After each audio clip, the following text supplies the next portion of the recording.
ఇంకొక అరాచకమైన ఇంకొక అంశం కూడా మీ దృష్టికి నేను తీసుకొని రాబోతా ఉన్నా. మొన్న మార్చ్ 18 నాడు ఉస్మానియా యూనివర్సిటీలో ఒక రొటీన్గా జరిగే కార్యక్రమం, నార్మల్ కోర్సులో ఎండాకాలం వచ్చినప్పుడు చీఫ్ వార్డెన్ ఒక ఆయన ఉస్మానియా యూనివర్సిటీలో ఉన్నారు. ఆయన ఒక నోటీస్ ఇష్యూ చేసినారు.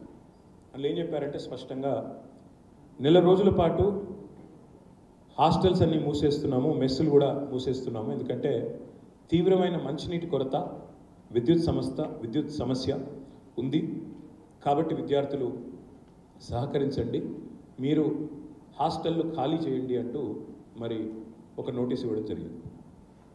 దీనిని వ్యతిరేకిస్తూ this was on 18th March.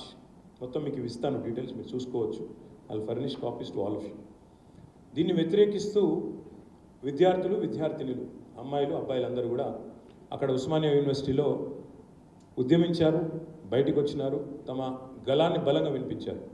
మేము ఇక్కడే ఉండి పోటీ పరీక్షలకు ప్రిపేర్ అయ్యేటోళ్ళు ఉన్నాం, ఇంకా చాలామంది ఇక్కడే ఉండి పరీక్షలకు ప్రిపేర్ అయ్యే వాళ్ళం కూడా ఉన్నాం, మేము ఎక్కడికి పోము, మేము ధర్నా చేస్తున్నాము, మేము దీన్ని ఎట్టి పరిస్థితుల్లో కూడా ఆమోదించమని చెప్పి 18 మార్చి నాడు సర్క్యులర్ విడుదలైతే, మరి ఆ సర్క్యులరు ఇది చీఫ్ వార్డెన్ పేరిట ఇష్యూ అయింది. ఇది మీరు చూడవచ్చు 18 నాడు. ఈ సర్క్యులర్లో చాలా స్పష్టంగా ఏం చెప్పారంటే, due to severe summer there is shortage of water and electricity in the hostels. All the borders are requested to kindly cooperate in this regard. ఇది చీఫ్ వార్డెన్ ఉస్మానియా విశ్వవిద్యాలయం నుంచి ఒక నోటీసు 18 మార్చి నాడు ఇచ్చారు.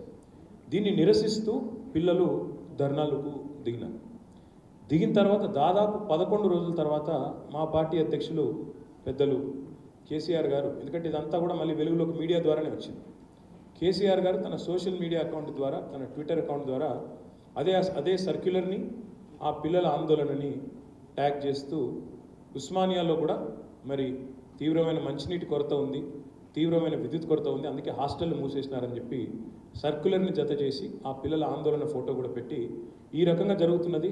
దీన్ని బట్టి అర్థమయ్యేది ఏంటంటే, ముఖ్యమంత్రి, ఉప ముఖ్యమంత్రి ప్రజల్ని తప్పుదోవ పట్టిస్తున్నారు అనేది మళ్ళొకసారి తేటతెల్లమయ్యింది. ఈ రాష్ట్రంలో ఒక అసమర్థ ప్రభుత్వం ఉంది, వీళ్ళు కనీసం మంచినీళ్ళు ఇవ్వలేకపోతున్నారు, కనీసం కరెంటు కూడా ఇవ్వలేకపోతున్నారు అంటూ కేసీఆర్ గారు మండిపడ్డారు. కాగానే వెంటనే ఒక సెకండ్ కూడా ఆలస్యం చేయకుండా కేసీఆర్ గారి ట్వీట్ వచ్చింది 3 గంటల 46 నిమిషాలకి, ఆ రోజు 29 నాడు.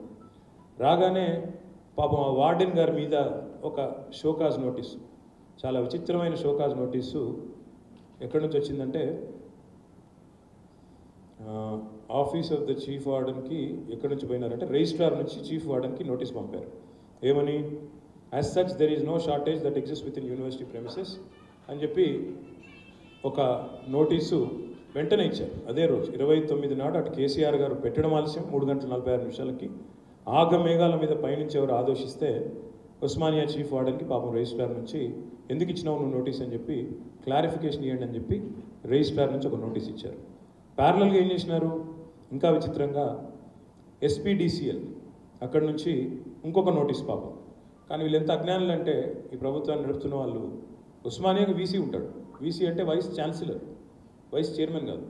ఈ ప్రభుత్వాన్ని నడుపుతున్న వాళ్ళకి ఆ తెలివితేటలు కూడా లేవు పాపం. అందుకే SPDCL నుంచి ఇచ్చిన నోటీసులో వైస్ చైర్మన్ అని రాశారు. వైస్ చైర్మన్ ఉస్మానియా యూనివర్సిటీ, మీ తెలివితేటలు వాళ్ళు నడుపుతున్నారు ఈ రాష్ట్రాన్ని. అందులో ఏమడిగినారంటే, అసలు మీరు చాలా మిస్గైడ్ చేశారు పబ్లిక్ని వైస్ చైర్మన్ గారు అంటూ రాసినారు. రాసి మీరు వెంటనే దీని మీద క్లారిఫికేషన్ ఇవ్వాలా, అసలు ఎలాంటి విద్యుత్ కొరత లేదు అని చెప్పి SPDCL నుంచి ఒక నోటీస్, అదేవిధంగా రిజిస్ట్రార్ నుంచి మరొక నోటీస్. ఇది అయిపోగానే లేదు, ఇచ్చింది వైస్ ఛాన్సలర్ కాదు, రిజిస్ట్రార్ ఇచ్చారు.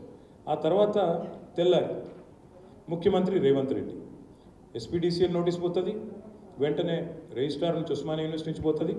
ఇక తెల్లారి రేవంత్ రెడ్డి గారు రంగంలోకి దిగి కేసీఆర్ని చూస్తే మళ్ళీ గోబెల్ పుట్టింది అనిపిస్తుంది.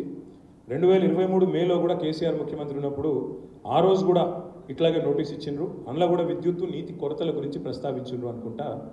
ఆయన ఒక ట్విట్టర్లో ఒకటి పెట్టారు, ఏమని, ఆ రోజు అప్పటి నోటీసులు అంటే కేసీఆర్ గారు ఈరోజు నోటీసు ఏదైతే ఉస్మానియా చీఫ్ వార్డెన్ ఇచ్చారో దాన్ని పెడితే దానికి కౌంటర్గా రేవంత్ రెడ్డి గారు పాపం ఆయన ఒక నోటీస్ పెట్టి ఇరుక్కొని పోయాడు.